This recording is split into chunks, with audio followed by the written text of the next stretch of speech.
Hi, Aaron. What were your emotions as you went around the bases? What's up, Ed? Just excited it went out. You never know on these windy, chilly nights what that ball's going to do when you hit the center here. But the ghosts were pulling it out there to Monument Park, that's for sure. But to add 2 more runs, trying to keep Weaver out of the game there. Try to save him for game 3 a little bit. But no, just happy to add a couple more runs. Up front to your right, Meredith. Aaron, did you feel extra energy after that? It seemed like fans were waiting for it. They were certainly thrilled when you were able to hit that shot out.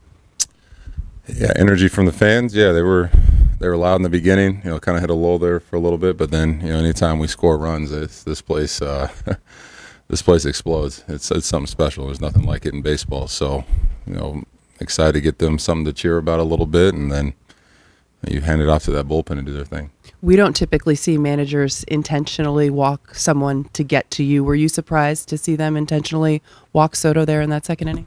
It happened earlier in the year, so it's not really a surprise. He's been swinging the bat well recently, and trying to get a double play there, try to get him out of the inning, and I'd walk him too at this point. Go to the second row on your right, Brian. Rizzo was just in here. He said you guys were disappointed that Gleyber tagged up on that. How much were you guys on him?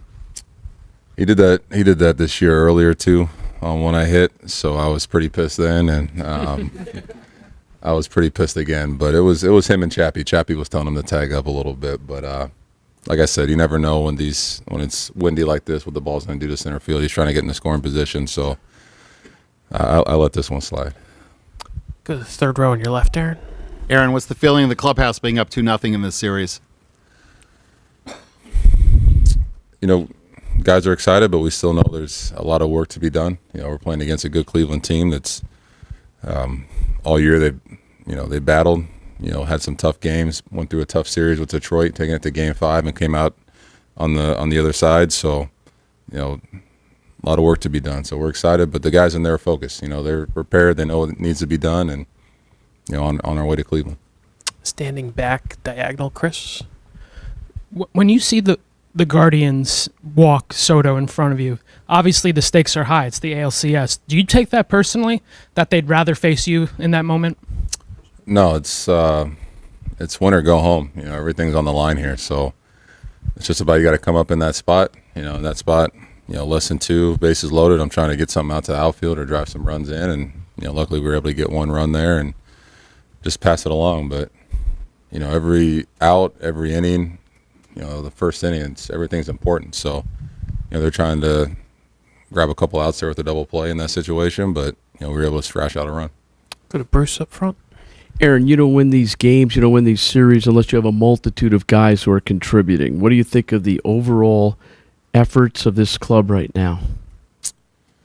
Yeah, like you said, a lot of guys are contributing. You can start at the top of our lineup with, what Gleyber and Soto have been doing this whole series, and even the DS just getting on base, getting things moving, and then, pass it off to the big boy in the middle with Stanton. You get him up with a couple guys on, something good's going to happen. So it takes a team effort. It's not going to take just one guy to carry any team, especially when you're playing the best of the best and guys are coming after you. So, you can even talk about our pitching staff. Every guy that comes out of that bullpen they've been lights out and continue to be lights out. So it's going to take everybody if we want to get to where we want to go. Stay there with Ron. The way you're able to keep even keel, not getting too up after a good postseason game or get too down after a tough day, is that something you had to learn, or do you think that's just you? I think that's what playing 162 games, getting beat up, the ups and downs of that. You learn that you can't ride the highs because there's always something coming behind it. It's a tough game. It's a humbling game. You can go out here and be 4 for 4 one day, and the next day you're 0 for 4, and you lose the team the game. So I've been on the losing side of a lot of postseason games, and those are tough. And I've been on the other side of some good wins, but all that matters is we went out there and took care of business, and we got to move on to the next one. So it's we won this game, but it's over with. Now we got to focus on game 3. Do you think you had that attitude when you were first in the postseason, or did you learn that over the years?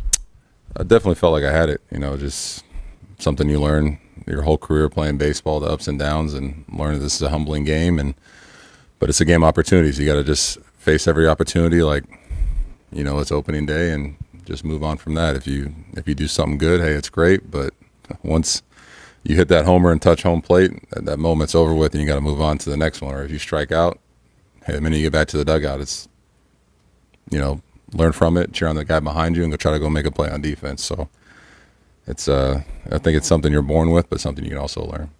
Up front to your left, Peter. Aaron, you mentioned the bullpen. I'm interested to know with Luke Weaver, when you played with him in the Cape Cod League, what were your impressions of him back then? Did he kind of have that same quirky personality? Just what maybe stood out about him? Yeah, he was. We was a funny dude, man. He's when we were out there, he was one of the only freshmen that was out in the Cape Cod League, and he was a guy that he could get it up to 97, 98, and that, you know, kind of skinny, lanky body. Guy always had a smile on his face, but then all of a sudden when he got on the mound, it was like he turned into this different guy. You know, he was just focused, locked in, and, you know, kind of watching his career, you know, unfold. He's been the same guy, you know, funny, great dude in the clubhouse, great leader.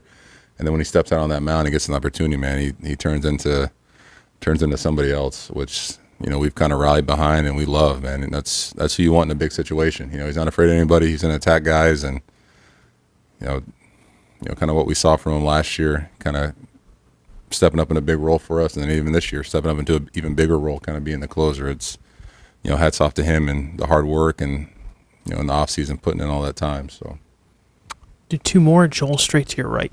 Aaron, you mentioned in one of your answers the long season, the 162. But when it's a short season like this, where you know you could go home so quickly, do you feel some greater urgency to kind of get, like, when it isn't going your way, I need to get on the board in some way here and have some big moments?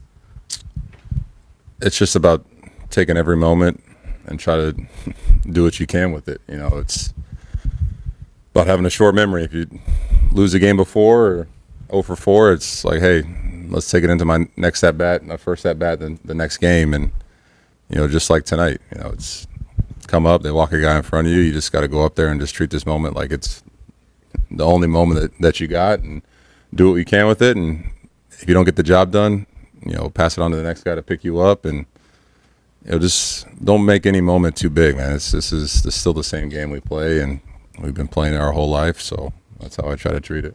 We'll stay over there with Bob for the last question. Aaron, just following up on Joel's question, how hard was it to learn what you just said, to not dwell on it, especially when you know the crowd is anticipating, hoping for a home run every time that you get up there? You just got to stay focused on what you can control. You know, I've been booed here plenty of times. There's been a lot of legends that played here that have been booed. It's just part of it. You can't focus on that. You know, you got to go out there, and they want to see you win. They want to see you do well, and you just try to focus on what you can control. And what I can control is what I do in the box and what I do on the field, and all the other stuff, you just kind of ignore it and go out and have fun. All right, Aaron, thanks for your time. We'll see you in Cleveland. Appreciate it. Thanks, guys.